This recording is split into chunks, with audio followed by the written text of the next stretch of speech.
Good, good. Can anybody put it on YouTube? Okay.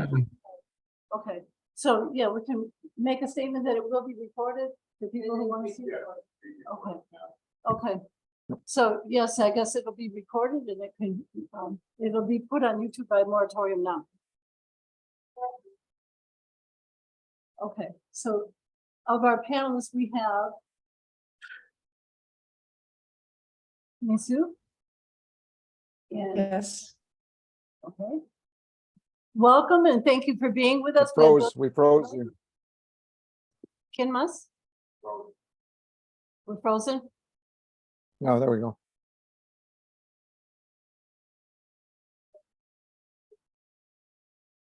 Are we doing Be here in introductions, just a Elena? minute. Hey, Vicky.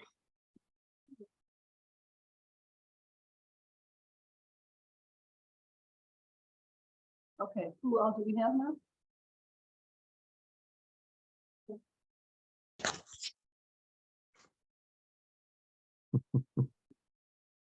Hey, better. ¿Qué pasó, guapo? Hey, hey, handsome. Okay, I've been working out. how are you guys? Oh yeah, I am. Okay, I actually cannot see Want to pull everybody. your chair over? Okay. I can't, I sent it to you. Mira, Javier, Yes, sir. mira, acabé de recibir un correo de Jorge. Oh, yeah. Está en About México. his sister, yeah. Yeah, right. Yeah, you got it. Yeah. I sent him my condolences. Yeah, Yeah. Thank you, man. Yeah. good. Yeah, Yeah. So sorry. yeah. there's me. Oh, yeah, there's another one there. Oh, because I registered. Oh, no. ¿Conoce a la hermana de Jorge? No, I don't. Oh, No, No. that's really sad. Oh, yeah. Certainly it is.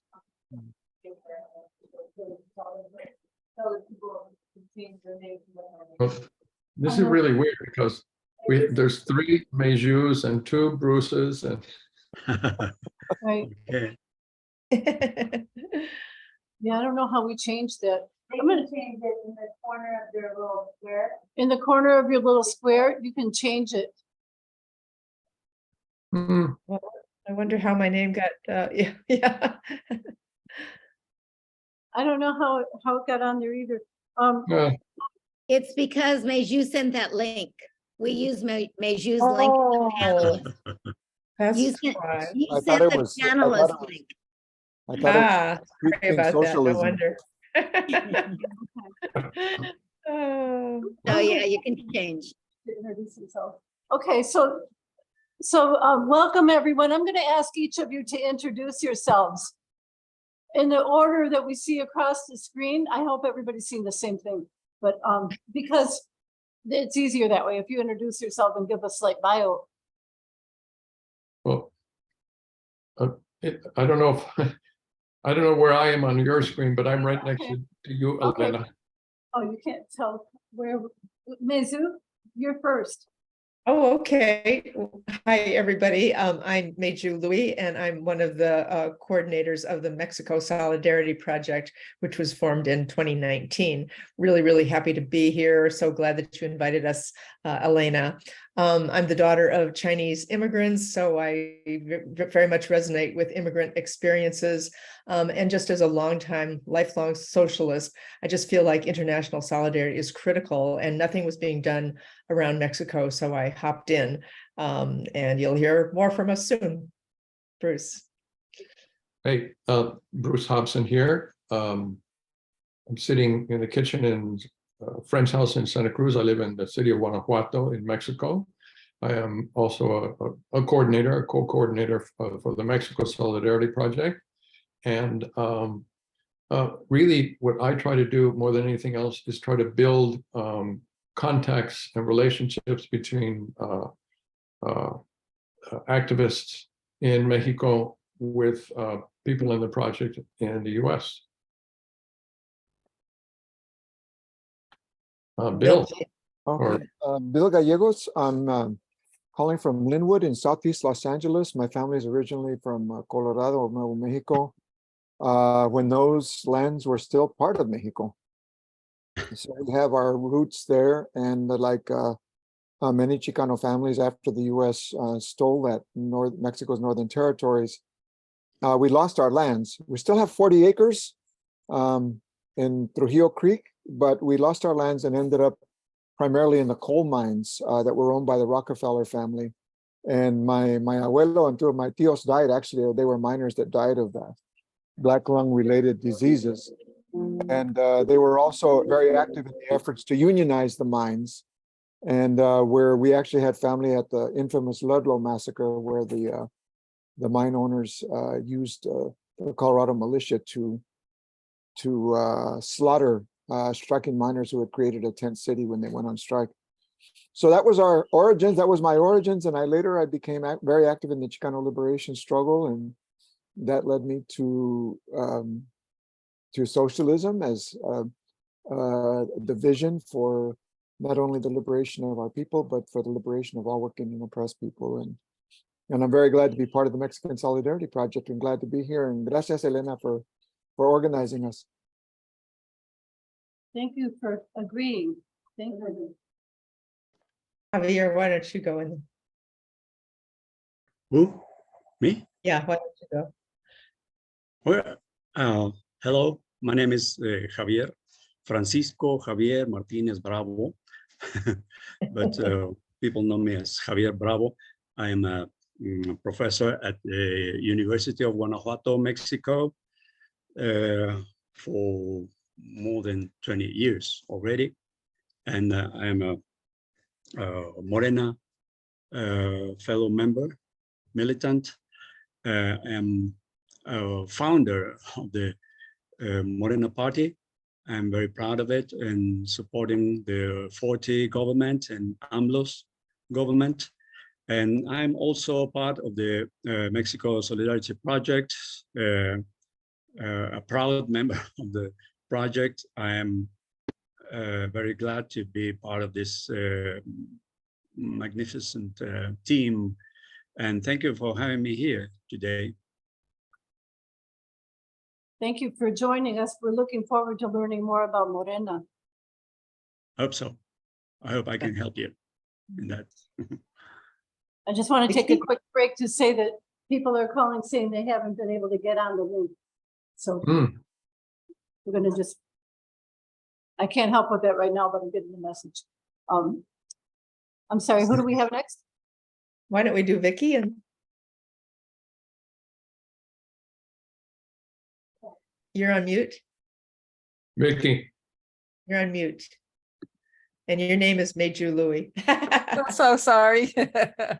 I'm Vicki Hamlin, and I work with the Mexico Solidarity Project, and I'm in the unit of at the California Bay Area, and I'm just listening today to report back.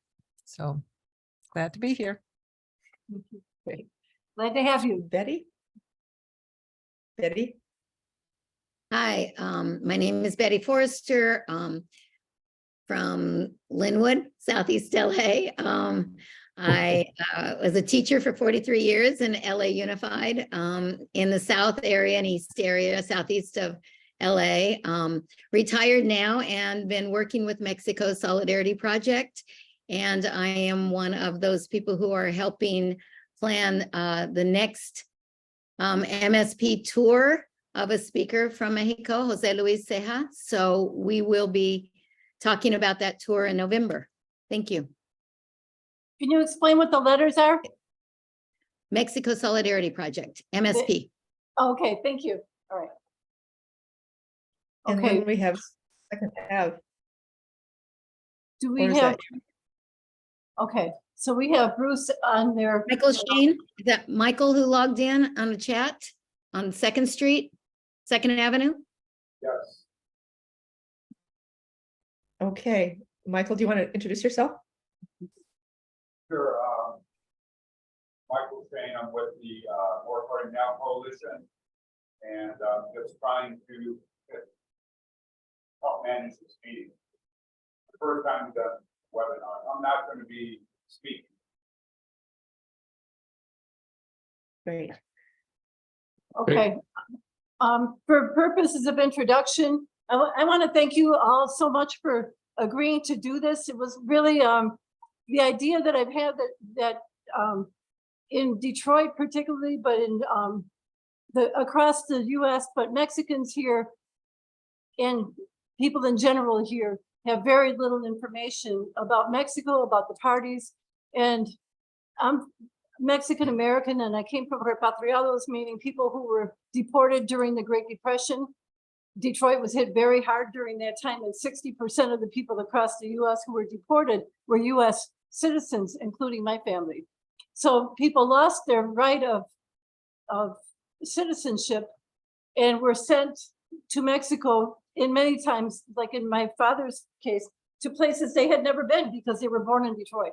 So when this kind of thing occurs, what happens is when the people return, particularly here in the Midwest, but Detroit very much in particular, we were told, don't be Mexican.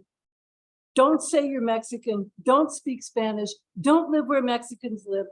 And we really had no ties whatsoever because our entire family had come. So we didn't have anybody in the place where they came from, which in our family's case, and many of the Detroiters who came during that time were from San Luis Potosí and Aguascalientes. So my grandparents had come from there, and for my generation, we had no connection whatsoever to Mexico. But we felt it. We felt the loss of that, and it always had been a longing to me that my children and grandchildren would not be estranged from Mexico the way we were, that we would have a relationship to Mexico like we're doing now, just like we're doing now, when we can say, if Biden says they're bringing fentanyl and killing Americans and they need to send the troops in there and the border is out of control, don't we have somebody we can ask? Don't we have somebody we can talk to and say, what's really going on? So we have a lot of questions, and I find my inspiration many days living in Detroit, which is under occupation of corporations and a very racist takeover. I find great inspiration in listening to AMLO on Facebook.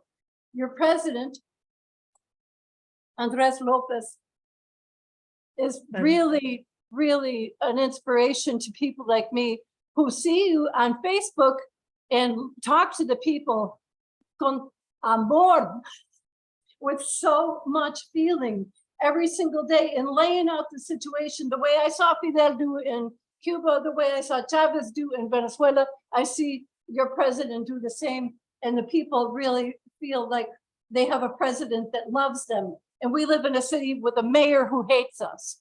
So we really need the connection, and would like to be able to tell people here in the US and people locally in Detroit that indeed another world is possible.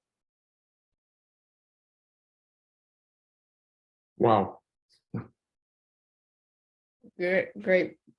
And I just wanted to say that I put together a number of our bulletins, since Detroit has such a large African-American population that has been really on the cutting edge of change. I put together a list of the bulletins where we talk about African-Americans and the Afro-Mexicans and the difference between racism in the US and in Mexico. And Michael Shane has that document and can get it to you. And by the way, it also includes the wonderful interview we did with Elena herself on Los Patriados and her family story. So you can get that there as well. So anyway, Elena, I'll just introduce our speakers here. Oh, first we were going to ask whether anybody speaks only Spanish. And on the chat, will you be able to see if there's people putting in questions in Spanish? Okay, so right now in the room, I think everyone speaks English. Okay. Everybody who's All right. physically present here, right? Okay, so we'll just go ahead in English for now then. If anything changes, let us know. Okay. So, as what our goal is today is, as the title of this webinar is, that when you leave, you will know more about why people don't know about Mexico. And you will also know more about Mexico than you do right now. So we're going to have a couple of speakers. Bill Gallegos is going to give us some historical background of the relationship between the two countries. Javier is going to talk to us about some recent Mexican history, which is the rise of Morena, the party that is now in power, and the accomplishments of the president that you mentioned, Betty, AMLO Manuel López Obrador. And then Bruce is going to briefly talk about the importance of this moment in terms of the elections in 2024. Both countries are having elections of presidents, and why it's so important to us right now to know about Mexico so that we can make that part of our own electoral agendas. So that said, I will turn it over to you, Bill Gallegos, and he's going to talk for maybe 15 minutes, and each person will talk about that length of time, so we have plenty of time for discussion. Thanks. Oh, I didn't know I was going to talk. I thought I was going to sing Volver, Volver. We can do that too. Will that take 15 minutes? Go for it, Bill. Yeah, Well, I really appreciate Elena again. Thank you so much for organizing this. And I think this should be the first of ongoing discussions that we should have with people in your area. I think it's when we're here in California in the Southwest, we often forget that our diaspora is throughout the Midwest and in the South now, and that our gente have planted deep roots there, have suffered the oppression there. And what I want to talk about is kind of the roots of that oppression, because no matter where Chicanos and Chicanas live, Mexican Americans live, they suffer a systemic racism and inequality. So whatever you look at, whether it's environmental pollution and toxicity and climate, there's a disproportionate burden in brown communities. The educational system, the healthcare system, economics, poverty levels, unemployment, police brutality, and that includes migra brutality. So you don't have to live in Pueblo, Colorado to feel those things. You can live in Detroit, Michigan, and you're going to feel those things. And that's because the shadow of annexation follows us wherever we live. So in the 1840s, the United States, at the inspiration of the old Confederacy, the slave-owning states in the US, wanted to annex Mexico's northern territory so they could expand slavery and the slave trade. And that was the primary inspiration for the unjust war that they launched against Mexico, which it was actually opposed by Abraham Lincoln. He opposed the war, and it was the strongest opposition of any war until Vietnam in this country. And in that war, the United States stole the northern territories of Mexico, and including the areas where we had our historic settlement. So that's in Texas, and Arizona, New Mexico, Southern Colorado, and California. And that's Say it again. those. Say it again, Bill. So that's Name Texas, states again. Texas, Uh-huh. Arizona, New Mexico, Southern Colorado, and California are our historic areas of concentration for hundreds and hundreds of years. And if you look now at the population distribution, more than 90% of our people still live in those territories. So we are rooted there. And after the United States stole those territories, ourselves and the various indigenous nations in those regions became oppressed peoples. So what did that mean? That meant for us as a people, we were not allowed to assimilate as later European immigrants were allowed to assimilate into the dominant white population. Racism and oppression precluded that avenue for our development. But the war had also precluded the possibility of our developing as a part of the evolving Mexican nation. So the United States created this imperialist border, and Mexico evolved because it had lost its northern territories, that was a primary reason why it devolved as a third world country, a dependent country, dependent largely on US imperialism. So Mexico had its own unique area of national development. And the people that conquered, the Chicano people in those southwestern territories, we had our own unique evolution and development as a people. So we couldn't become part of the dominant nation. We weren't allowed voting rights, language rights, cultural rights. They took our land away. So my family ended up in the coal mines. We weren't coal miners, we were farmers, but we lost our land. We ended up either in the coal mines or on the railroads, where they paid what they call the Mexican rate. So white workers were paid one rate and the Mexican workers were paid the lower rate. That's how, so that all those areas of oppression became part of our reality and they shaped us. And of course, from day one, there was resistance to this. So there was many times when the Native American peoples and the Chicano peoples united against US domination and oppression, like the famous Pueblo Revolt, where our two peoples overpowered the Yankee military garrison there and actually captured the governor and took off his head. So that was kind of an example of the kind of resistance. And we've had resistance in every field, whether it's armed struggle, electoral, social, political, cultural, there's been resistance. We've developed over the years. There were more than 100 Spanish language newspapers that were put out in the Southwest, including one, Regeneración, that was put out by the Magón brothers. Ricardo Flores Magón, who was a famous Mexican revolutionary, who also organized in El Norte. So we have that history. But what happened? So that's what happened to Mexico. It became a dependent country. The US plundered its resources, exploited its labor, and treated it like a third world country, like it treats all third world countries.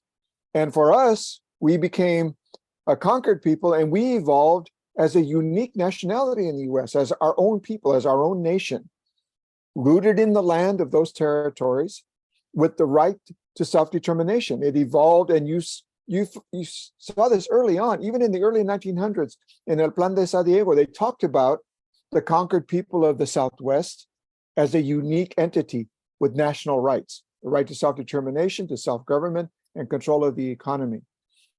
But what happened to the United States? What happened to this racist capitalist country that stole these northern territories? Well, that annexation enabled the United States to become the superpower that it is today, the number one superpower, the number one capitalist nation in the world, because it had territories that allowed for massive expansion of the white settler population. So it now has a population, become one of the largest countries in the world. It acquired some of the most fertile agricultural lands in the world. So Mexico is an incredibly fertile country, but its northern territories were also incredibly fertile, and those territories were acquired by the United States. So it had this enormous resource to produce the food not only for domestic consumption but for export. It acquired the access to the Pacific Rim through the port complexes that it created after annexation in California and all the way up the western coast. So that was extremely important for the development of the US imperialist economy. And it acquired just enormous resources, gold, silver, copper, uranium, just an enormous wealth of natural resources that enabled the United States to become the superpower that it is today. If it hadn't stolen those territories, it would probably be more like Italy or Germany, still a very significant capitalist power, but not the power that it is today to exert this enormous negative impact on the entire world. So this is important for us to understand, because if we are going to really eventually overcome US imperialism, to send it to the dustbin of history, there needs to be a strategy. And a part of that strategy has to include the working and oppressed people of the United States, of course. especially the multiracial working class, which is now becoming a majority Black, Brown, Asian Pacific Islander, and a majority women. So that's the essential class for capitalism. That's where the surplus value comes from. But it also means that these oppressed peoples, African-American people, Asian Pacific Islander people, the Chicano people, people of Puerto Rico, we are an essential element of that strategy. Our really volatile and potentially powerful social movements are an essential element of any strategy for real fundamental change in this country. But a part of that, which is especially significant, is that for our people, for the Chicano people, for the Mexican American people, we have built-in ties with Mexico. It's where we evolved from. It's where significant generations of our population here have come from and still come from. When Mexicanos cross the border here, where do they live? They don't go to Cape Cod. They go to El Paso. They go to Los Angeles. They go to Albuquerque. They go to Chilili. That's the areas of our historic concentration is where primarily the majority of our people when they cross the border come from. So those links are historical and continuing. So we have links to this, a nation that is now under some of the most progressive leadership in the world. We're Latin America for sure. But what Morena represents is a model not only for Latino America, but for the whole world of how a social movement gave birth to a political organization that has overwhelming support among the masses. And this stands as a real challenge to US imperialism and is one of the reasons why we absolutely must build solidarity between people on this side of the border and people on the other side of the border. Those links are essential if we're going to be successful.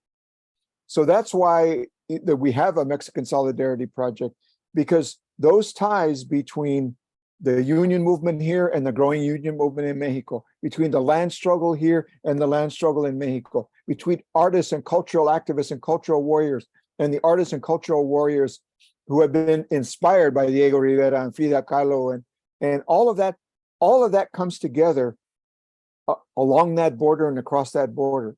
So that's why this becomes so important. And it's this border, it followed Elena and her family into Michigan, into Michoacan. We used to call Michigan Michoacan. It both followed mean her land of family lakes. and the hundreds of thousands of other people and the millions that live in Chicago. That shadow of annexation follows them there. So they've had the same struggle for clean drinking, basics, clean drinking water, public, decent public education, access to healthcare, access to the good jobs, even credit so we can buy cars and homes. The credit system in this country is deeply racist. So just as the legacy of slavery oppresses African Americans no matter where they live, that legacy of annexation oppresses us, but it has also inspired a magnificent resistance that is essential for any real transformation of our society. Thank you, Bill. That was great. I want to just plant a seed for the group that's watching, because I spoke with Frank Hammer before we came in. He couldn't come on the call, but I wanted to make sure that we make a time that we can have a discussion about the US labor movement and the Mexican workers and the changes that are possible with the changes in the United Auto Workers Union here. It's very possible that there's going to be genuine solidarity and not the CIA interventions in Mexico with regard to the unions there. So I want to just put that in your mind that we're going to have another discussion that's based solely on labor. But I want to thank you for that history. And it's really important for people to understand the long, long history of annexation and occupation. It really is important. And that's an important point that you're raising, Elena. So there's 40 million of us in this country. We are not the largest oppressed nationality in the United States, but we are overwhelmingly working class. Uh-huh. We're not mainly business owners. We're not mainly academics. We're not mainly lawyers. Our people are mainly working class people, and in some of the most critical sectors of the US economy. So we're strategically located in areas that are critical to this economy, which means we can have a strategic impact. And we are also a growing strategic electoral force. The Democrats do not win California, New Mexico, Arizona, Nevada, or Colorado without our votes. That's absolutely true. That our votes are essential to beating back this new confederacy that's attempting to take this country back to the days of slavery and just complete white supremacy and white dominance. So Bill, you know, not only annexation, although that was the big one, but since that time, there were numerous, I think Bruce always tells me, like 14 different times the United States invaded Mexico to force its will upon them to make sure that it was able to extract its both human and natural resources. So how do you think that plays into the fact that we know so little about Mexico? Do you think that it's partly, I mean, we don't learn about it in school. Is it partly just like, if people did know, if kids did know, it would kind of give the lie to the idea of American democracy and spreading democracy worldwide? What do you think? Are you asking me? Yeah. Well, I think there's a number of reasons. I think there's, for a long time, even in the US left, the paradigm through which people looked at this country was black and brown, I mean, black and white. And other nationalities were pretty much considered marginal to that.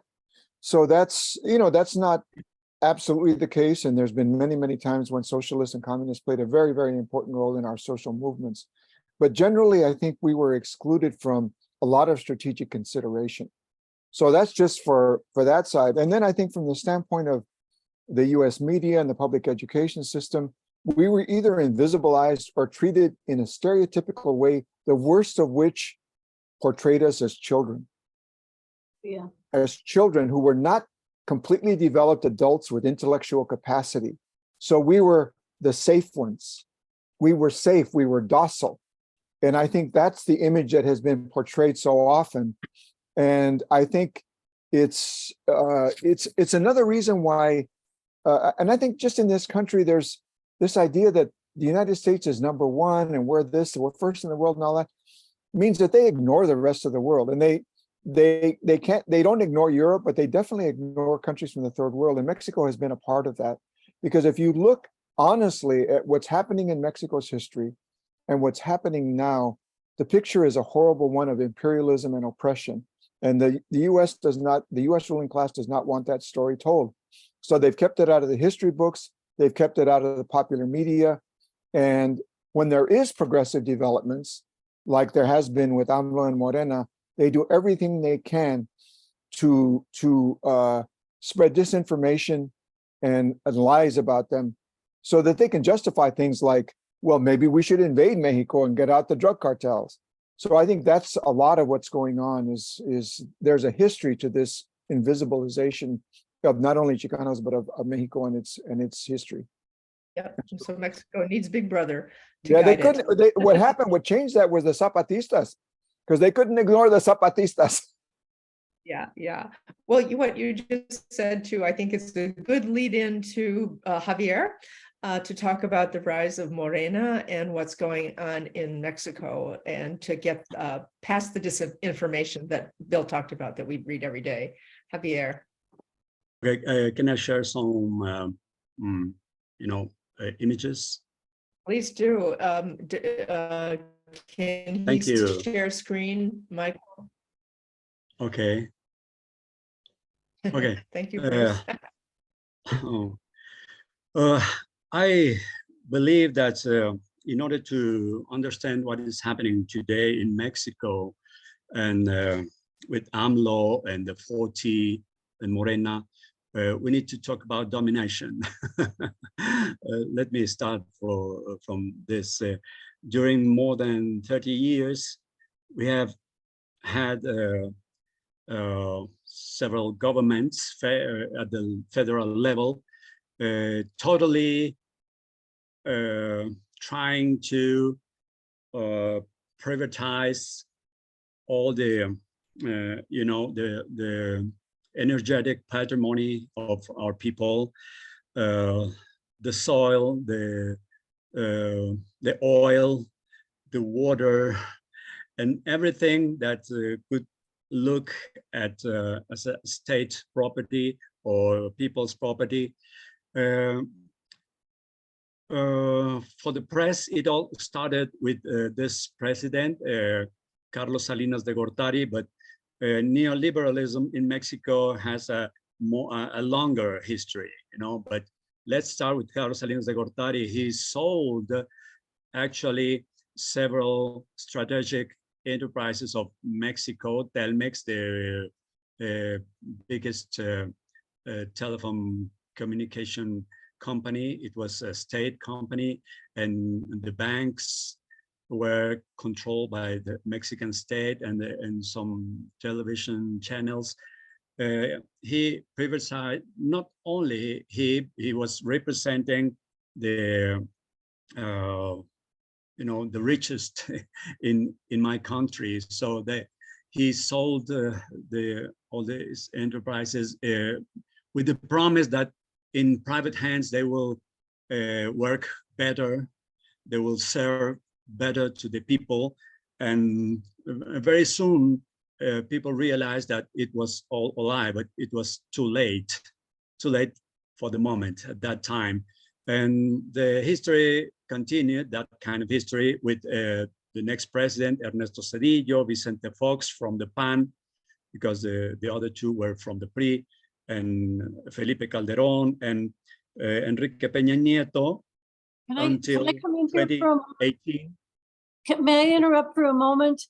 Just to give a little bit of context to non-Mexicans, the difference between the PAN and the PRI? Yes, without please, using acronyms. please. Yeah, the PRI was one of the oldest political parties in Mexico, the founded by Institutionalized Revolutionary Party. Okay. That's right. We're talking to people that don't speak Spanish or yes. right, okay. Thank you for reminding me that. I apologize. And the PAN is a far-right political party, Partido Acción Nacional. It was founded in 1939 to oppose to the socialist policies of President Lázaro Cárdenas and the PRI.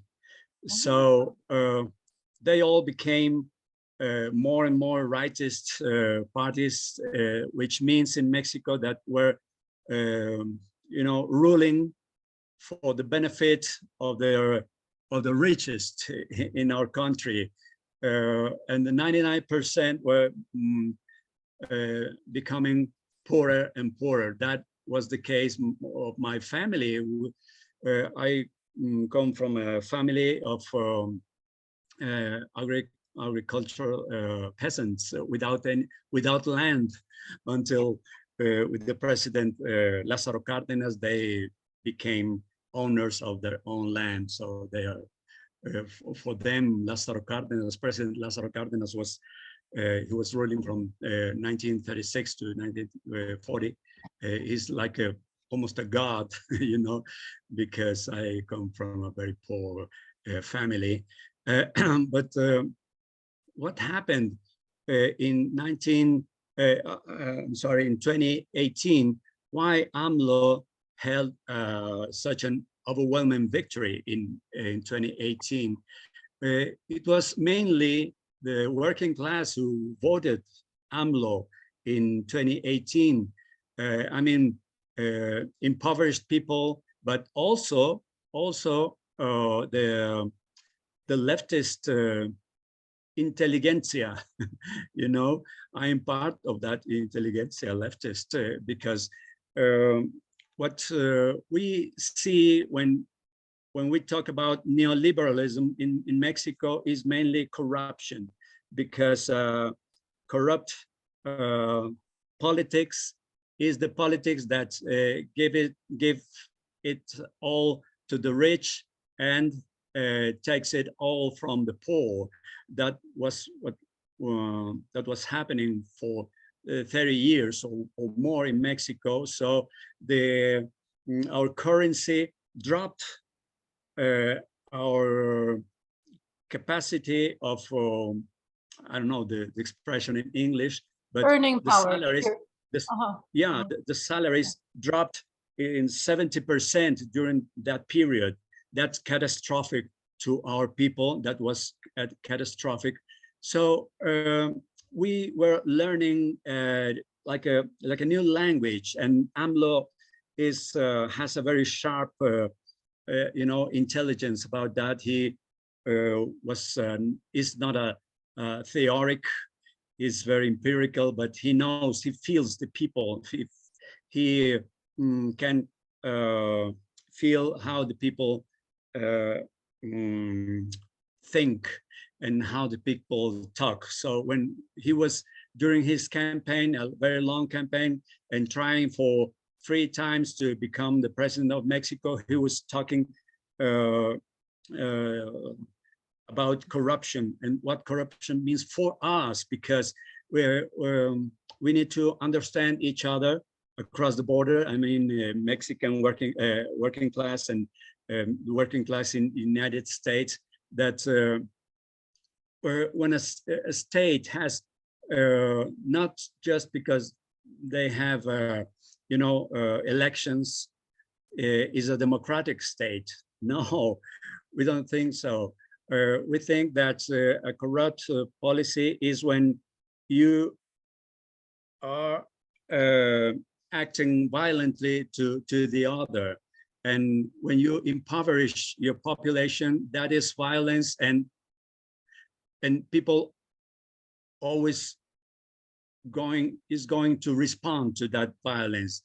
Social movements cannot be explained, but only as a reaction to a violent action from the powers, to be the state or the rich. That is what happened in 2018 with this movement. Several political parties and social movements and people without political militants, such as myself. I was never a militant of a political party before Morena. But what did AMLO and his followers did to convince me, to persuade me to join this fight, is the idea of that there is hope for my country to get rid from corruption, because as President Peña Nieto, he was a president from 2012 to 2018, he stated that corruption is part of Mexican culture. We reject that statement because we don't think corruption is part of our culture.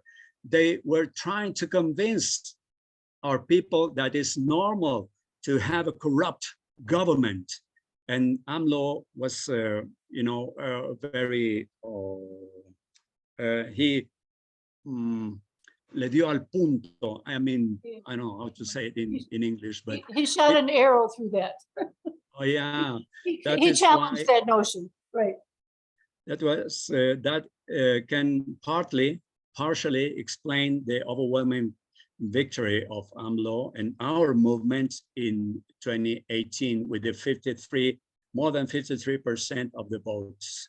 So is a historical, victory. No president in all the whole history of Mexico has held such an overwhelming victory. We were very happy because of that. And why is he so popular? Because he's let me give you an example. Just by stopping the corruption in the federal government, we discover what's a discovery for us, for the people, that we can have social programs, pensions for the elderly, and scholarships for the young, and and many other social programs without any debt. I mean, it's just our taxes that now are working for the people and not going to the pockets of the corrupt priistas and panistas. Why? Javier, can you Yes. expand that image on your desktop so we can see it better? Which one? This one? The one that's you're sharing your, well, the whole thing, because we can't see the whole thing very well. Okay. Yeah. That is Yeah, AMLO. if you make the, Without yeah. any bodyguards, all the time on his foot, and he's being protected by the people, by us. Okay, so he's being criticized for not using bodyguards and a secret service and so on and so on, but he always responds that the people protect me. The people protects me, and well, this is true so far. Can you see this beautiful image? So we need to get more in touch. You in the US and we in Mexico, because we need to understand that our idea of leftist movement is not an idea of a socialist in the Western meaning. Our left right now in Mexico during the fourth transformation, during the government. Can I stop Morena, you? Can I stop you, Javier? Yes, please. Can you explain the fourth transformation? Yes, please.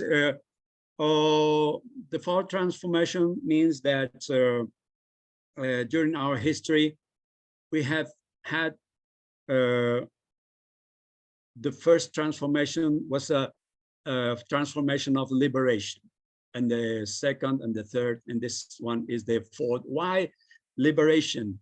Because the first one, we consider here in Mexico that the first transformation was our revolution of independence. We got liberated from the Spanish domination, the colonial period of our history ended with our revolution of independence in 1810, from 1810 to 1821. That was the first transformation. The second transformation was the liberal war, the civil war in Mexico after the independence movement continued. And at the middle of the 19th century, the liberals held the victory with the President Benito Juarez, and the liberal constitution of 1857 separated the church from the state from the church, because the church was ruling our country.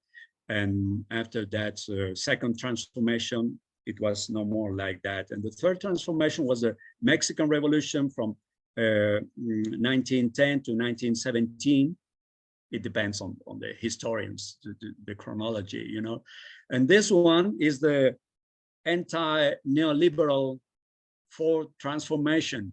That is why when we say 4T, fourth transformation, that means this anti-neoliberal revolution, as AMLO says, is the revolution of the consciousness. Because if the people is not convinced that a change is needed, that the revolution is needed, nothing will change, because the rightists, the corrupt people will come back and take the power again, unless the people change its mind, and you know, transforming a way of thinking, a thought is very difficult. That is why he's every day during the press conference explaining things, not only the empirical things he is doing every day, but where is he trying to lead the politics? What is the sense of being a leftist right now in Mexico, is fighting against corruption, because in this image I'm sharing with you, there's a movement from the letter A at the bottom of the image here. And thanks to the participation of people in labor movements or political parties and so on and so on, doing our job as a, agricultural worker or a worker at the factory. If we do our work in order to benefit the people, is this cycle, the virtuous cycle of nonviolent consensual policies, obediential power. Obediential power means that we obey the people, we work for the people, for the benefit of the people. Otherwise, from A to B, this is a moment when we decide to do the things to benefit the people. That is the leftist policies, yeah. But in this moment, we can decide to do otherwise, to benefit ourselves individually, knowing that we are going to make people live less well. That's a cycle of corruption, the rightist policies. So that is why it's very important for us to understand each other, to understand what is happening in Mexico with such progressive policies benefiting the people of Mexico, the impoverished people of Mexico, because we are convinced that people is not poor, is not good to be poor. We are not poor, but impoverished by corrupt people. So AMLO is not a socialist in Western terms, but he is socialist. He's a socialist because his social programs, social policies are very strong, not based on debt. He's not asking for money anywhere. It's just he cut the way to corruption and all this huge amount of money without raising the taxes, without raising any taxes. The richest people in Mexico should pay more, but he stated that he won't raise the taxes for anyone, but they just have to pay what they didn't pay for decades. The richest people in Mexico just didn't pay taxes. It was the privilege of the president of Mexico before AMLO to forgive richest people of Mexico from paying taxes. Can you imagine that crime? Can you imagine that crime? But that happens, that doesn't happen anymore in Mexico. Rich people, the richest people, I mean, the owners of the Coca-Cola here in Mexico, and Bimbo, and many other, the richest in Mexico, they just didn't pay taxes. And now that they are doing what they have to do, there are funds to build the Maya train all across the Yucatan Peninsula, and many other projects, several dams all over Mexico, because it was it was like dementia to think that several dams that people needed all the time were not built just because the corrupt rightist government in Mexico were robbers. And they came to the government and went out from the government as millionaires just because of the corruption. And now AMLO is doing a great job, but not just by informing people, but to help them understand why corruption must not come back to Mexico from the hand of the and the PRI, the two main rightist parties, political parties in Mexico. The fourth transformation should continue if the people are persuaded that we don't need more corruption in Mexico, and that being poor is not our fate, but being impoverished is an insult to our dignity. And people are understanding because he is becoming more and more popular. AMLO is becoming more and more popular. I wanted to share some, this one. This is about the popularity of, here is Andrés Manuel López Obrador. Several months ago, 68% of popularity. Just immediately below of Narendra Modi from India with 77%. But I think no one in the whole world is doing what AMLO is doing. Speaking to the people, to the press every day directly without any intermediation. That is a huge lesson of popular politics to the world. So I believe that is very important for us to understand each other. When we say that if the politics of domination is a corrupt politics, so I ask myself, who measures corruption in the world? If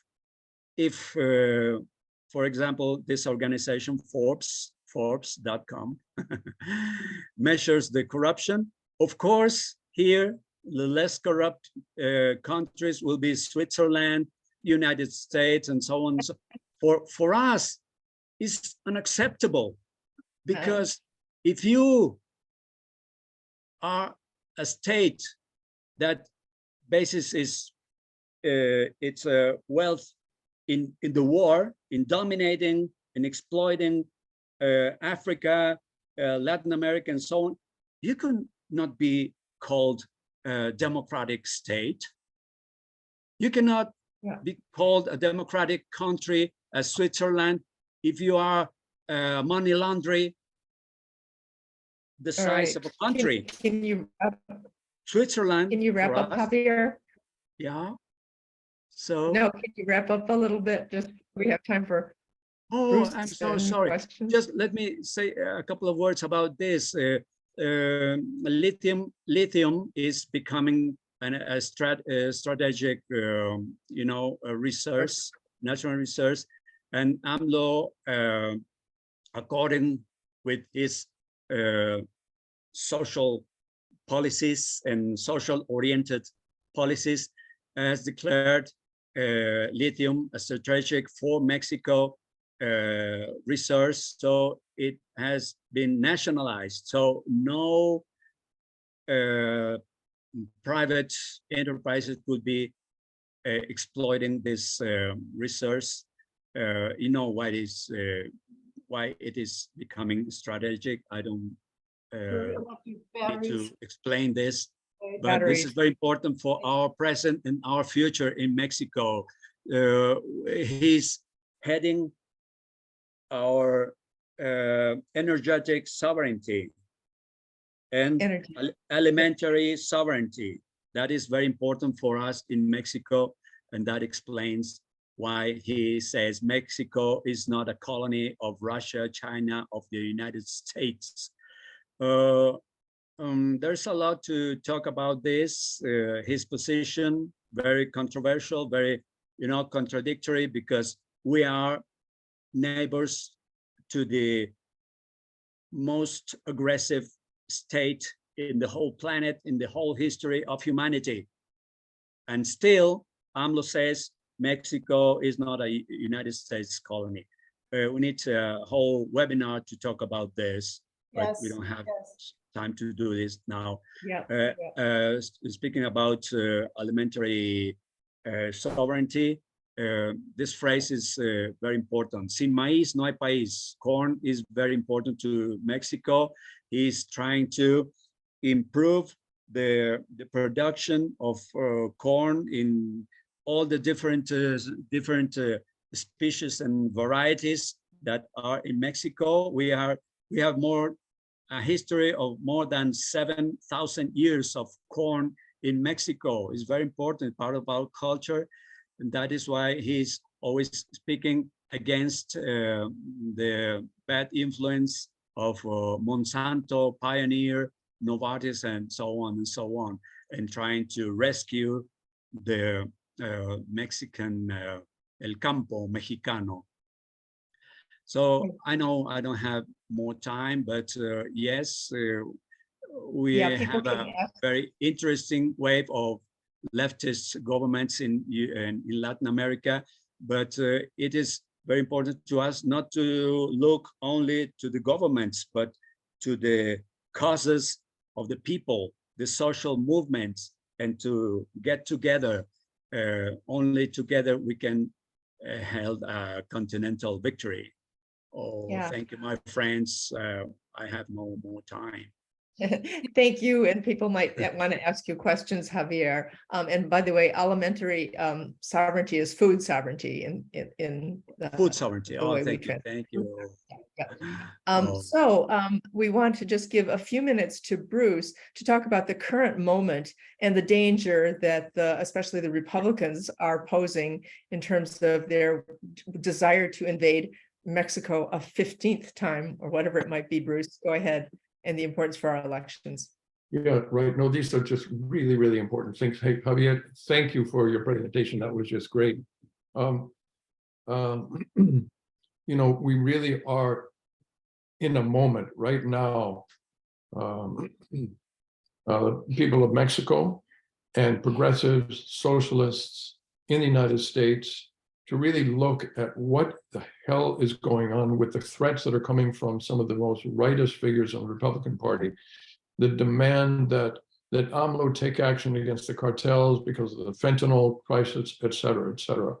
Well, the way that many of us look at this is that this is really a pretext for the United States establishing a continuing domination of the Mexican economy, of the Mexican people, of Mexican resources.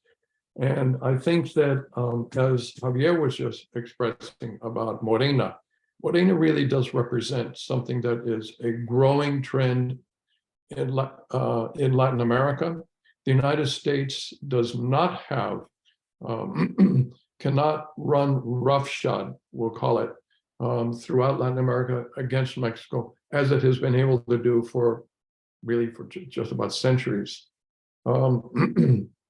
So let me just say, you know, I live in Mexico, and there's one thing that I would say that I agree with Peña Nieto about, and that is that, in fact, corruption really has been, in a certain sense, part of the lifeblood of Mexican culture. But that doesn't mean that Mexican people like it that way.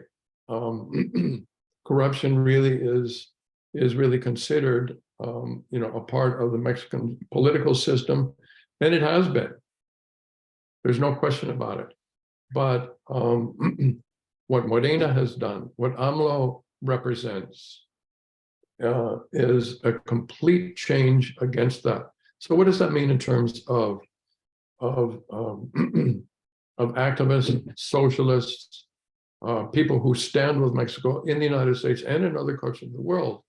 What it really means is considering that taking an internationalist stance of support for Mexico and support for Morena means that we have really actually a responsibility, and I myself, I feel the same responsibility as a you know, a white North American who's lived in Mexico for decades of my life.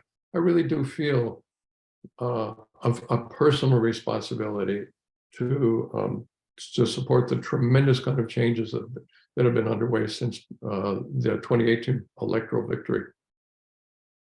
Great. I'm going to share my screen because I wanted to end our part of this presentation with something that is, let's see, that you can see AMLO in action yourself. Let's see, here we go. Can you all see this? No. Not yet, Not yet. No, not yet, Meju. okay. Shoot. There we are. Type them again. Can you see it now? Yes. Yeah. And I can see myself there. Okay, good. Here. Hey, ya Recordamos a esos quiero bailar. políticos hipócritas, responsables. México es un país independiente y libre, no una colonia ni un protectorado de Estados Unidos. Oh, yeah. Que podrán amenazarnos con cometer cualquier atropello, pero jamás, jamás permitiremos que violen nuestra soberanía y pisoteen la dignidad de nuestra patria. Great. Cooperación, sí. Sometimiento, no. Intervencionismo, no. Oligarquía, corrupción, clasismo, racismo,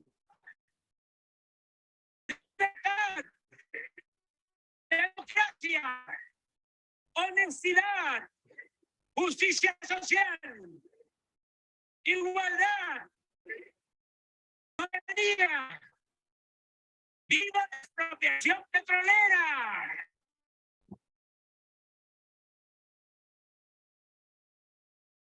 So yes, so you can see the power of AMLO, and for all of us who oppose US imperialism, you can see that AMLO is one of the few leaders that have the guts to take it on head on. So just as people who are internationalists and anti-US imperialism, this is our task for today, is to really support Mexico and to make sure that we stop the Republicans from being able to demonize Mexico and Mexicans.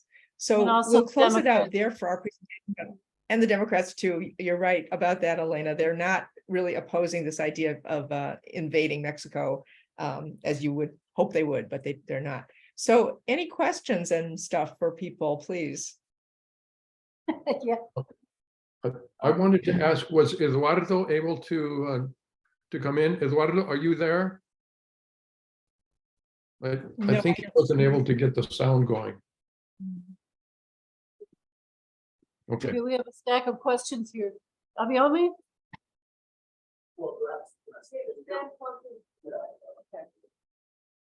Come over here to where I am because they can see me, right? Okay. Can you hear me now? oh, yeah. Oh, okay. We'll play musical chairs. Okay.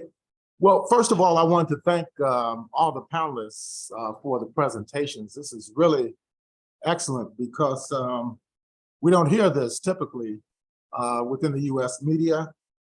And as Elena mentioned, you know, in terms of the Democratic Party now, they haven't, you know, they had control of the US Congress for 2 years, and they could have passed relevant migration legislation. They haven't done it.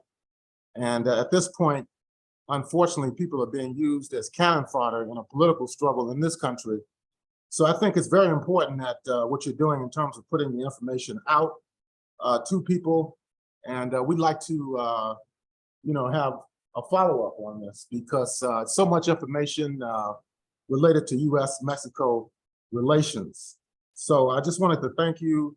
And I just wanted to ask, in terms of the Mexican legislative process, the parliament, what is the status of Morena within the legislative structures and also within the various states throughout Mexico? Because it's a very large country, has a large population. But thank you once again. Well, you know, it's just interesting that usually in the United States during the midterm, the opposing party gains seats. That was not true in Mexico. The popularity that AMLO built up in his first couple of years of office meant that Morena gained more seats, not only only that, they began with, I don't know, Javier, you can help. It was maybe, I don't know, Bruce, I don't know, maybe 10 governorships. Now they're up to 26. Right. So they have continued to win more leadership at the state levels as well as within the government. Now it's pretty much an assumption that Morena is going to win the next presidential election as well.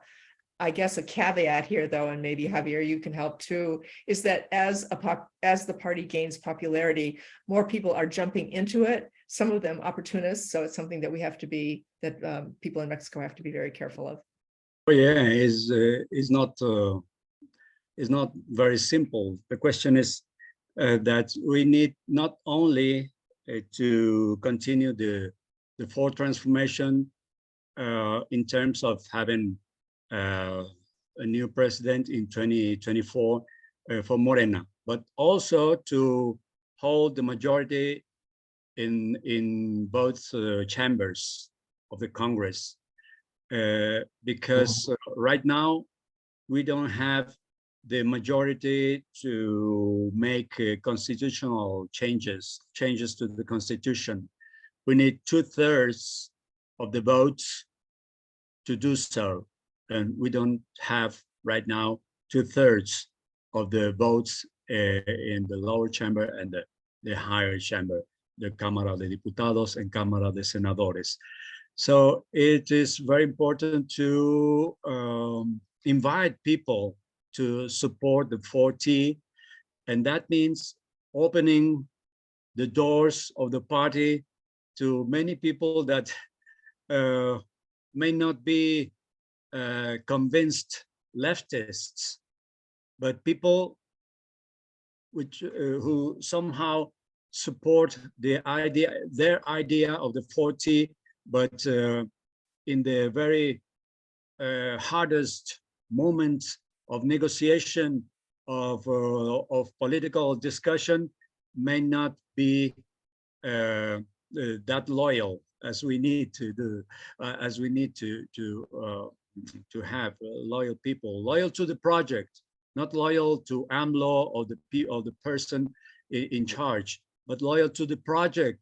That is a huge project aimed to make the people's life decent, with dignity, with hope in the future.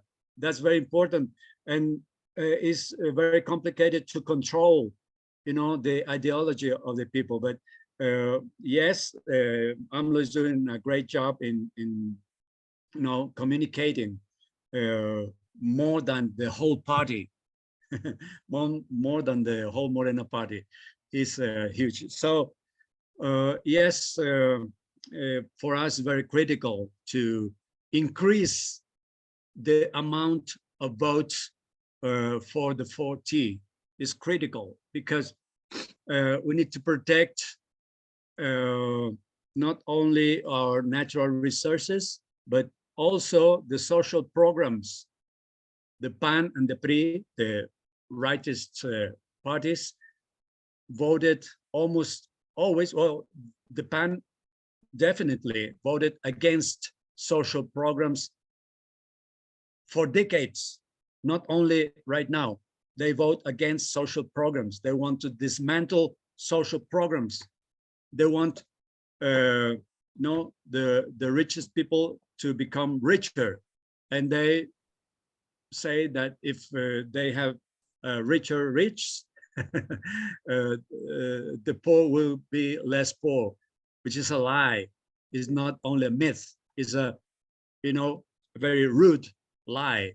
So yeah, the question of the Congress is very important to us. So I would just add two things. One is that we have an interview coming up in our bulletin that's coming out this Wednesday about how AMLO is using communications to change people's consciousness, as Javier talks about how important that is, and not simply to promote his own programs or something as we might see Biden doing. And Bruce, I wonder if you can put into the chat a link to how to subscribe to the bulletin. The second thing I would say is that Jorge Mujica was going to talk about Morena in the United States and the importance of recruiting more people in the United States to be members of Morena and to vote in the upcoming election. So any other questions, Elena? Yeah. Oh, there's a question. What's the roles of military politics of the military? Okay, so this question is, what's the role of what is the politics of the military? Bruce, does anybody want to take that one, or I can jump in, but. I'm sorry, I'm just looking to see which Oh, sure. a link here to give to Please, people. Mayu. Pick that one. Okay. Please, Mayu. I can start out, which is to say that people are very critical that AMLO has given so many projects to the military. And looks like it is increasing the military's power and role in the government. But actually, it was a quote from Zapata back in the revolution of the 1900 revolution, where he said, "You've got to put soldiers to work, otherwise they're going to constantly be thinking of war." And so there are many countries of the world who use their military for civilian projects, and it's something to put the soldiers to work as opposed to simply just as fighters. The other thing that is that there are not a lot of departments within Mexico that are capable of pulling off some of these big projects. The military is, so for example, the train, which is a giant project, has been given to the military, but they have a record of getting the projects done on time and under budget. So those are all good things. And I think that we can't simply transfer our own ideas of military to Mexico to fully understand what's going on there. I think there's still some concern to say that, however, so that people do want to keep an eye on it and not let the military, use its power in the wrong ways. As long as it uses its the power that it's been given to carry out the 4T, that's great. Okay. We have two more questions. Or more questions. One is, could someone say a bit about the significance of independent union organizing in Mexico? Independent union organizing, which is basically, I think part of this question has to talk about the money that's going in from the US to the Mexican labor movement. And this has to do with moving or getting out from under the power of the CTM, but also what does it mean for independent unions where the US is funding them? And this includes labor notes and several others. Bruce, Yeah, maybe?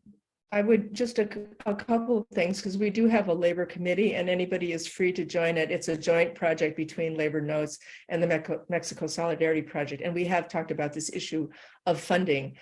First, though, let me say that under the USMCA, which overall it's a free trade neoliberal agreement, but the labor accords have proven to be very positive. Some of the complaints that have been filed are responsible for some of the independent union victories in Mexico. The other thing in terms of funding from the US, some of the Department of Labor money is going to things like building an infrastructure. For example, they need technology. They didn't have the technology in order to even register all of the contracts so that workers could look online and find out what their contract says. That didn't exist until the US was able to inject some money into it. I think the question of funding, though, for direct union organizing, that is a good question. And it's something that both we, labor activists, as well as especially the Mexican workers themselves, need to keep track of. And they are savvy about that. They do not want to simply have to do what somebody who gives them money tells them to do. They have their own strategies and they know their own situation and their culture better than anyone from the United States. So, it's a little bit of a mixed bag. There's certainly some good being done, but we have to keep our eye on it. I'll just add to that the comments that I received from Frank Hammer, who was not able to be here, but who gave a lengthy discussion before we came on tonight to tell us that labor nonprofit is a softer face than A-Field. The labor nonprofit, which is, what did you call it? The NED, the National Endowment for Democracy gave $74 million for its work from Biden into the Mexican and US Embassy, has 4 labor attaches in Mexico. And now Mexico has more money from the US than the National Labor Relations Board has in the US. So if we wanted to file charges in the labor board, it would be like, it's like our library money. So our money is going from the US into funding in Mexico. And I just, I don't need to tell you what kind of strings are on that money. But the labor provision and abrogation of labor rights was added in during the Trump administration as an addendum to NAFTA.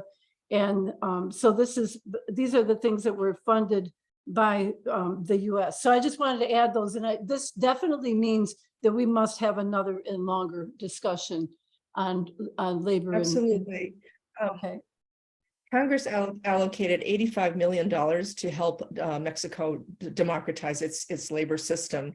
And as I said, a lot of that money is not going to direct unions. It's going to building the infrastructure. It means training. It means public education about what their rights are today that they didn't have before. And some of that is good. A lot of that money goes through the International Labor Affairs Bureau of the Department of Labor, which is run by a good friend of ours, Thea Lee, who was a union advocate for many years, is not a government flunky at all. So I think that, it depends on the administration too, as to what can be done. But right now we're pretty happy with, some of us are pretty happy with what Thea Lee has been able to do in any case. But as I said, yeah, you gotta watch it. It's like independent folks have to continue to keep watch on it. Okay, thank you. Bill, you had your hand up? Well, I just, one of the things that I think is really important is building direct ties between workers and unions on both sides of the border. So we have a lot going on here in the United States, and here in Los Angeles, for example, we've had a strike of hotel and restaurant workers. We've had teachers and classified employees go on strike. We have people from the entertainment industry, SAG-AFTRA, and the Writers Union who are likely to all be on strike. And we have potentially a strike of 340,000 UPS workers who are part of the Teamsters Union. So I think there's great activities on both sides of the border. And I think now that we're not completely past the COVID pandemic, but it's not as much of a lockdown as before, I think we really have to find ways to build that face-to-face contact, to build connections between folks from the labor movement in Mexico and the people on the labor movement on this side, and vice versa. There's no reason, I know at least in the Southwest, a lot of those Teamster warehouse workers are Black and brown.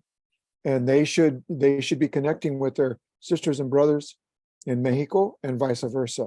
So I think this is, as we're thinking about how we build this solidarity and the kinds of tours we do, we may want to give some thought to really making those connections, especially between folks in worker centers and labor unions on both sides of the border. Meju, earlier you mentioned about the tour that is upcoming in fall with Jose Luis. Who is going to be speaking about the general situation in Mexico and a number of things. But I think really that it would make sense for the Mexico Solidarity Project through our labor committee and connections with with labor in the US to talk about possibly a labor tour, having workers from worker leaders from the US go to Mexico, and the same thing of leaders from Mexico coming to the United States. And that wouldn't be the first time, of course. At the last Labor Notes conference, Israel Cervantes, a leader of the of Cintia, the auto workers independent union, GM Silao, and now other places that they've been able to organize. And Israel, by the way, was fired 2.5 years ago by GM, and he has remained incredibly active. So Bill, I think that this is really, that's just one way in terms of broadening and building cross-border support, working class solidarity. And just by the way, if people in Detroit are interested in having Jose come and speak, this is Betty, Betty Forrester is organizing some of that. Elena, we talked about that as an idea, didn't we, the other day? Yep, we did. And we talked about the upcoming Latino Workers Conference that Julio Guerrero and I are coordinators of in September. And I think Israel is going to come up for that. So we will definitely, hopefully have another similar kind of discussion like this when we meet again in September. I'm going to try to get some of these questions in. I'm really bad at this. I'm sorry. There's a question, don't Republicans have a legitimate security concern under the overarching war of terror mindset? Thus, isn't framing the position as purely racist and imperialist the wrong strategy and argument to take for the ultimate goal of universal human dignity? Shouldn't the number one concern, as King articulated in Breaking the Silence, be breaking down the US war of terror mindset? That's for you, Javier. Oh, okay. Right. Okay. It's more of a statement, I believe. Creo que no es una pregunta. I think, Bill, you might be good on that too. Yeah, I don't think it was a question as much of a statement. Javier, you cannot hear us? Barely. Yeah. Can you repeat the question, please? Okay, I'm gonna come. And Elena, read it slowly if you Elena? would, please. Okay, Yeah, Elena, can I just suggest to, in the interest of time, can you read all of the questions and then maybe just as a group, and then maybe we can just chime in and try to, hit a few. I'm gonna do that. I'll read one after another, okay? All right, okay. How can we develop solidarity that is not just supporting Morena as a party which has many elements, but support the social movements, people to people, US, Mexico? Which US exploitive policies regarding economics, natural resources, et cetera, do we need to challenge first from our own politicians in the US? The Maya train project is very controversial in Chiapas and the way it divides indigenous community lands. Can you speak to this? How is it not just another neoliberal project focused on extraction? How has AMLO related to the indigenous communities and to the Zapatistas? Good. So, Yeah. I think in terms of the one on solidarity, I think that Bill is absolutely right. Bill Gallegos about people to people tours. That's the best way. But another is information. And I do want to push people toward the bulletin where you will learn from people directly what their stories are and what they're doing. But other opportunities we hope to have come up. Betty has been part of delegations of teachers. There's something called the Trinational Coalition to Defend Public Education. Those types of gatherings are really important. There's also a peace summit that was organized between people from the United States and Mexico. It included activists from Black Lives Matter, who were able to connect with Afro-Mexicans and to join forces and support their struggles against racism. In terms of the US policies, I think right now, the United States is really challenging Mexico's sovereignty around its ability to, for example, ban GMO corn and to ban pesticides. And so we need to push back against that and say Mexico should be able to protect the public health of its people rather than abide letter to the trade agreement. So I think that's a really important one. And we can send you a couple of articles about the Train Maya, which shows that it is a project that is widely supported in the South. The South, where the train will be, is one of the poorest regions of Mexico, and it has been developed, but developed in a good way, as not just a bad way. And so the Train Maya is an attempt to bring jobs and allow people to bring their goods to market and so on. And it is being very careful about the environment. And in general, while the Zapatistas have opposed it, a lot of the other indigenous groups have not. And in fact, otherwise you would have been seeing massive demonstrations and other kinds of social unrest in that area, which we have not really seen. So AMLO comes from a background where he represented indigenous people at one point. And so his relationships with them are good. When he talks about priority of the poor, he talks about the priority for the poor and marginalized people. So for example, when they did their vaccination campaign for COVID, they went first to poor rural indigenous communities. So I think, again, these are things that we don't hear about in the mainstream news. I don't know whether Bruce or Javier, anybody wants to add to that. Well, I could add only that social programs were initially aimed to the indigenous population, because historically, indigenous population has been the most excluded into our country.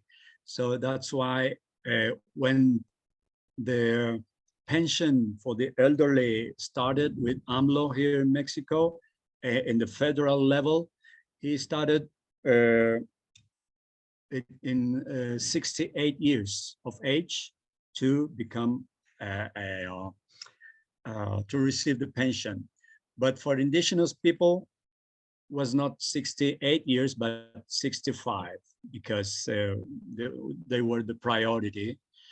And all around the country, indigenous peoples have been looking how AMLO and his government are resolving several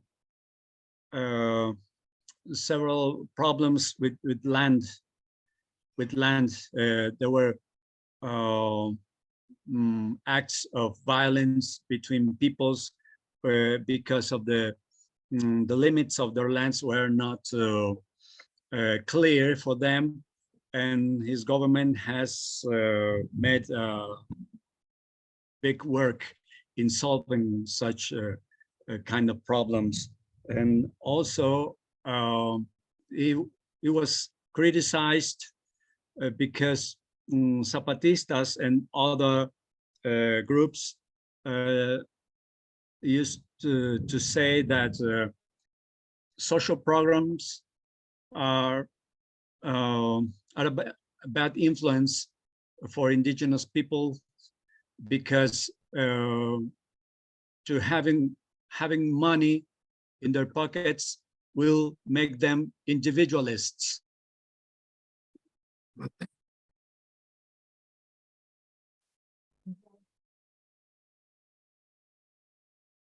Crazy.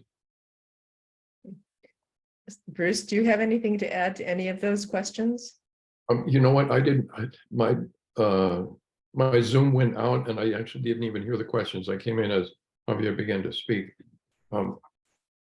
Okay. All right. How about you, Bill? Because we're getting down to the last thing here. With your Yeah, stomach I just say that these upcoming elections are very, very important. And of course, the Republican program is one ethnic cleansing. They say that every person who lacks government papers here, undocumented, should be deported.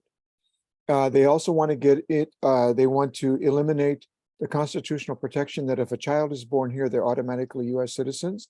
They want to do away with that. And now they're calling for a military invasion of Mexico. So their program is very clear. It's a racist and fascist program. We have to keep our eyes on the prize.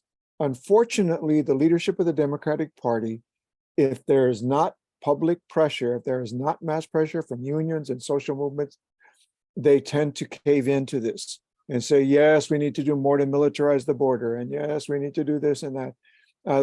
Like right now, they're talking about making the English language requirement for US citizenship more strict.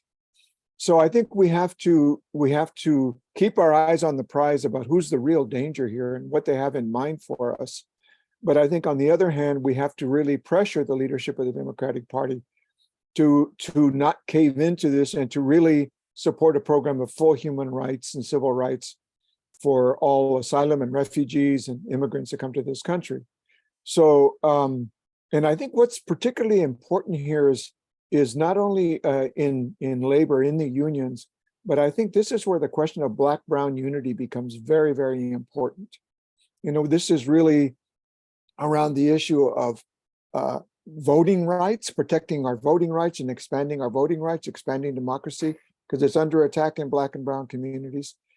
Expanding the right to unionize, because Black and Brown workers have the worst conditions of all the working class. So I think we need to really find those areas where there's you know, possibilities for working together, and also bring out history such as the fact that the Underground Railroad didn't just run north to Canada, it also ran south to Mexico. That's a history of solidarity and internationalism that we need to build on and broaden. So I think there's a lot of things we need to these upcoming elections. We always say they're the most important in our lifetime, but they are the most important in our lifetime. And a lot of the politics of this election will be around what happens at the border and what happens with Mexico. Great. Thanks. We have a question? Sarah? Hi, everyone. Thank you all again for being here and sharing this space for us. My question is, this has been such a great event and very informative. I know I learned a lot.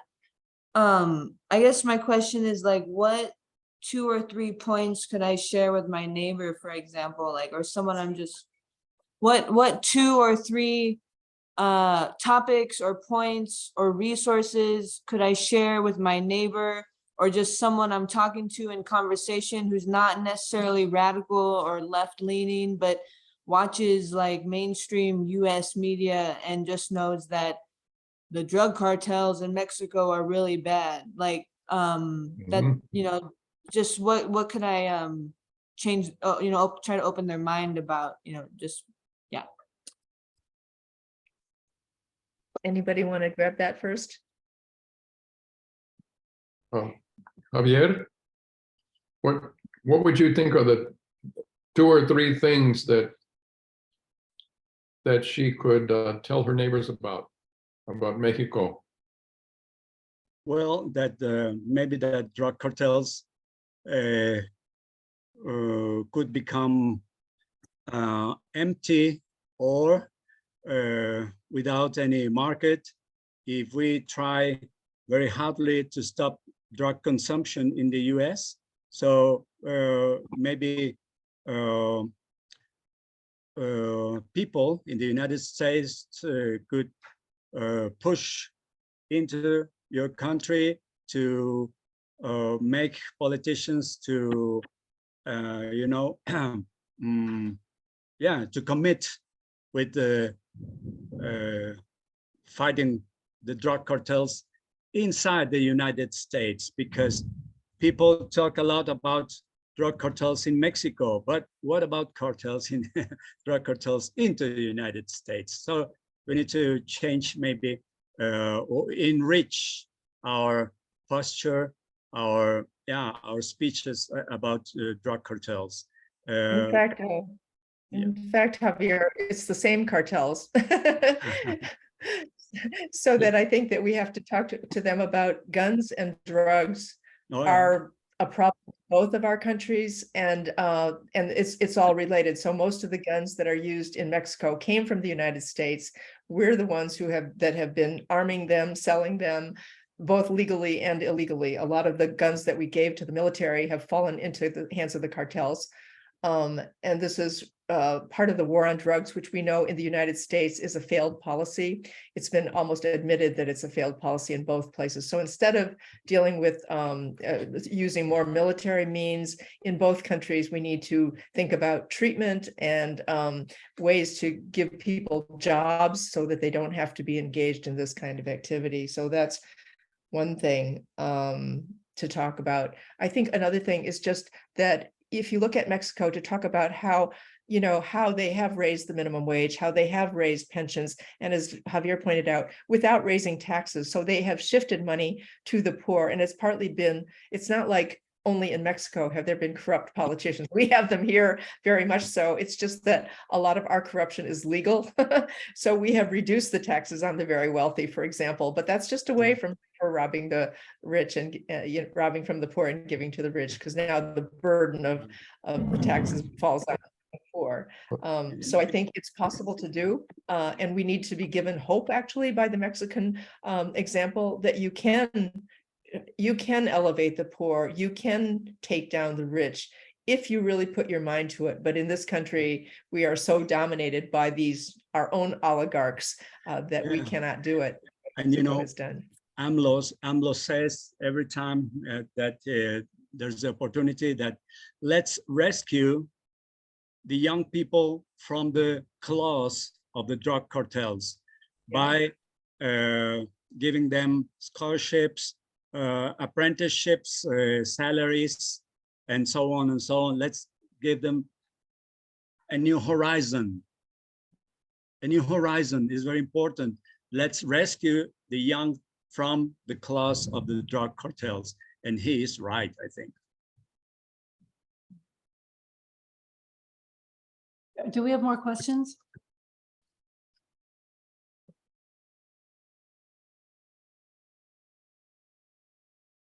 No? Okay, we're looking at the questions in the chat. I wanted to say that each thing that we talked about actually branches out into another whole long discussion, every single thing. And we had actually, when we talked about this and envisioned this project that we're doing tonight, we intended for it to be much an ongoing discussion, not a one-time thing. Javier, ¿no puedes escuchar?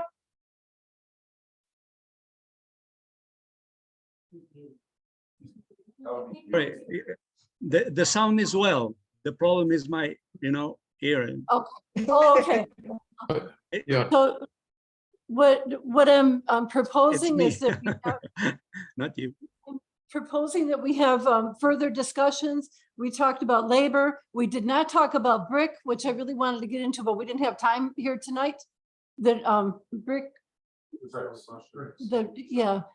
which I know that part of the reason that the US wants to invade, for lack of a better term, the US wants to really try to defeat the Morena plans, is because it interferes with the economic projects of NATO, etc. So that's a discussion to be held, but also I would like to also possibly look at, we who live in Detroit, we have a sizable Mexican community here, not like Chicago and not like other places, but we would like to also work on the election. We'd like to work on the elections and encourage people to vote and inform people about what the platform of the Morena party is for people who don't have access to the information here. So there's many people living here who cannot vote here, but who can vote. Mexican nationals who can vote. And if there's anything that can be done, I never see anything that encourages people to vote progressively. And if we had a way of doing that, especially from a Chicano standpoint, I think it would be a very, very good solidarity project that we don't have and that we've never had. And this is the first time in my life that I've seen a Mexican president that was inspiring. Elena, I want to ask you a question about that, about exactly what you were saying. Do you know if there is a chapter or a Morena in Detroit? I don't know. And if there isn't, then you know what? And it's really too bad that Jorge couldn't have participated. You should talk with Jorge because he is Morena in Chicago, and specifically about what they're doing in Chicago to encourage and get people to vote.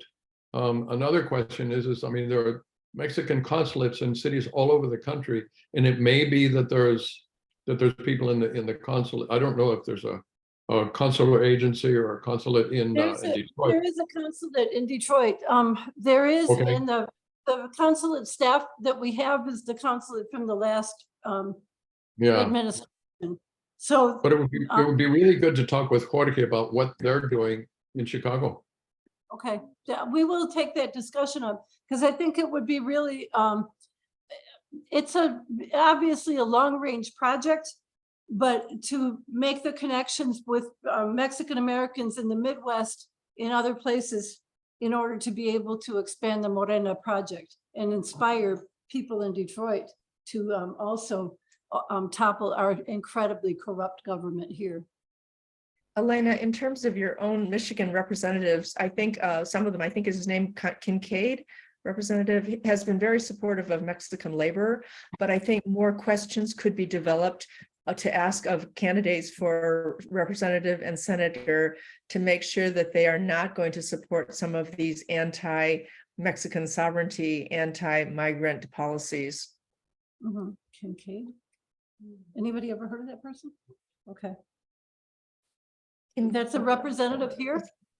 Yeah, Frank would know. I can't remember, was it Kincaid or something? Okay, we'll check with Frank about that. Frank is really the most well-versed and connected with Mexican labor in my understanding of the labor movement here. And he's very knowledgeable on that, and he'll be helping us also with the Latino Workers Conference. And with the new administration in the UAW, which is very hopeful, then we have the possibility of not being subverted by the UAW because the UAW actually dominates the Latino conference, because they're the only ones that have any money to send their members to the conference. So it's mostly, it's a labor conference, but it's really the UAW. And since we're going to be in front of an audience of people who under a new administration, I think it's a really excellent moment to raise the platform of Morena, of the elections, and everything else that we can do for Mexican solidarity among Chicano workers from the US and the Midwest.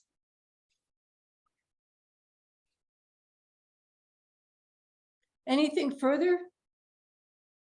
Elena, thank you so much for getting us together like this. Thank you so much. I hope that we can do it again soon. Yeah, thank you, thank you, thank you.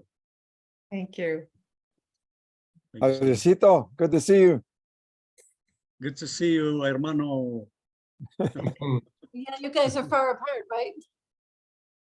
You're not in the same state. No. Okay. Well, this is good. And having it on Zoom, this is a practice for us. The technology is very new for us to be able to do this, but we hope to do it more and with people able to participate more from throughout the Mexico and the US. Thank you, Elena. So- Thank you, Betty. But Thank And you Elena, very much. Okay. thank if you could, we have a few resources in the chat. If you could make sure that the participants get them, because we could only send them to the panelists and host. And Elena, I would like to connect with you about possibly having an in-person tour visit the end of October. Great. So I sent you an email, but I'll contact you again, give you a call, okay? Okay. Thank you. All right. Elena, I think some friends of mine could be interested in this webinar. Will it be available, the recording? Yes, it will be available. Moratorium has it. We will upload it. The All right. moratorium. Thank you, Elena, will and thank upload you, it. Betty. Okay, thank you. Okay, all right. Okay, all right. Thanks, everybody.